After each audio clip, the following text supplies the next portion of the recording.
Picture Storybook of Peter Pan, Chapter 5, The Pirate Ship.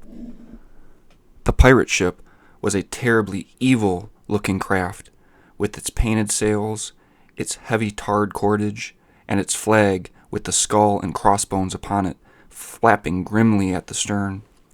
The poor children were at once driven into the dark and dirty hold, while Hook walked the deck, rubbing his hands, as well as he could, and chuckling to himself, to think that at last he had them in his power. "Are all the prisoners chained, so that they can't fly away?" he asked Smee, who was very busy at his sewing machine. "Aye, aye, Captain," answered Smee.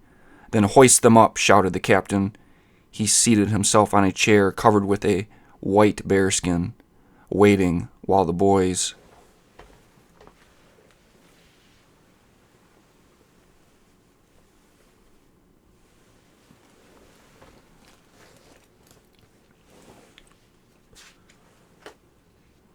whose wrists were chained together were dragged out of the hold and brought before him.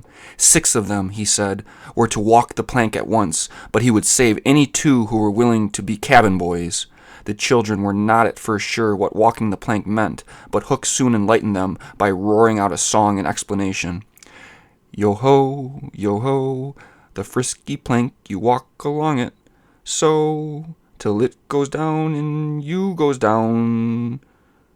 To-roll-a-roll-o, he sang, waving his hook to show how, when the plank tipped, they would be shot into the water and drowned. Turning towards John Napoleon Darling, he shouted, "You look as if you had some pluck in you."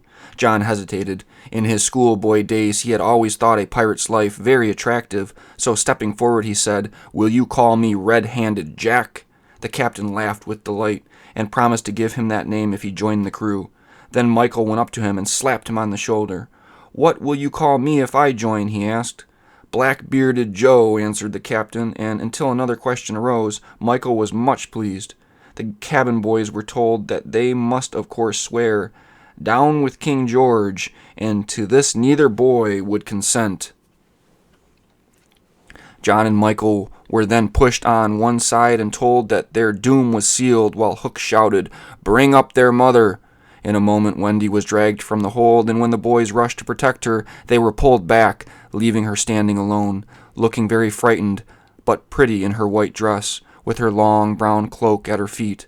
Hook asked her if she had any last message for her sons, who were about to die. Wendy spoke beautifully to the boys, telling them she was sure their real mothers would wish them to die like gentlemen. Her courage so inspired the children that they all cried they would do what their mothers wished. Upon this, Wendy was cruelly tied to the mast with the rest, whilst Hook's orders were being carried out. But just as the boys' fate seemed determined, something happened to change Hook's glee.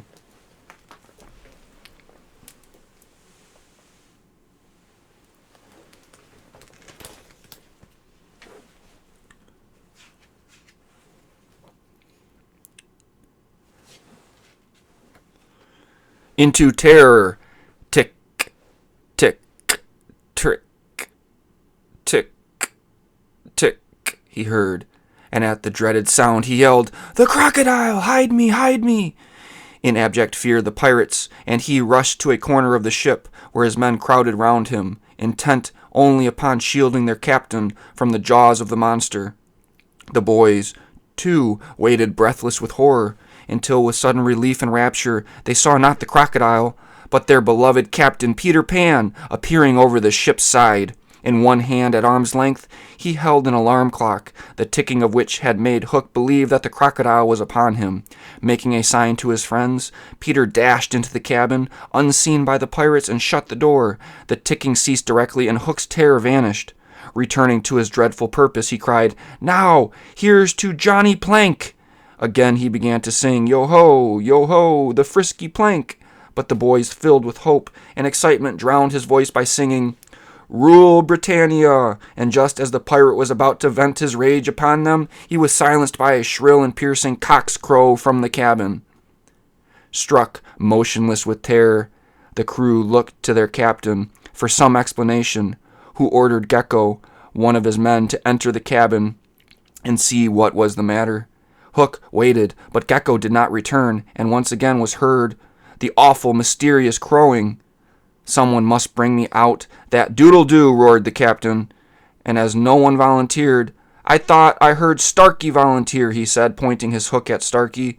Mad with terror of the hook, as well as of the uncanny creature in the cabin, Starkey rushed wildly round the deck and finally, to escape both, flung himself overboard. Fortunately for him, he was able to grasp a long rope hanging over the ship's side and pull himself aboard. Fury at this mutinous behavior, Hook shouted, "I'll bring that doodle-doo out myself." But he had no better success and came rushing back in a cowardly fashion, saying, "Something blew out the light." A happy idea now struck him. Drive the boys in. Let them fight the doodle-doo. If they kill him, so much the better. If he kills them, we're none the worse.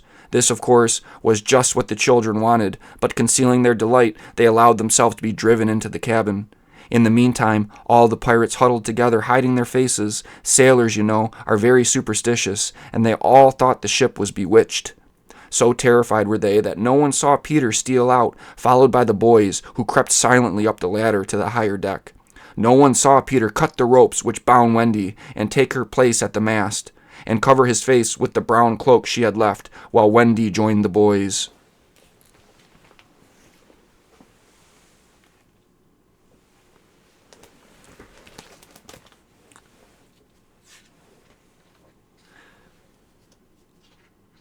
"It's the girl!" cried Hook. "There's never luck on a pirate ship with a woman aboard. Let's throw her over." All the men knew that their captain was right, and one of the pirates started up and shook his fist at the brown-robed figure at the mast. "There's nothing can save you now, missy," he cried. "There is one," came a ringing voice, and the brown cloak was flung aside, and there stood Peter Pan. "Down, boys, and at them!" he shouted.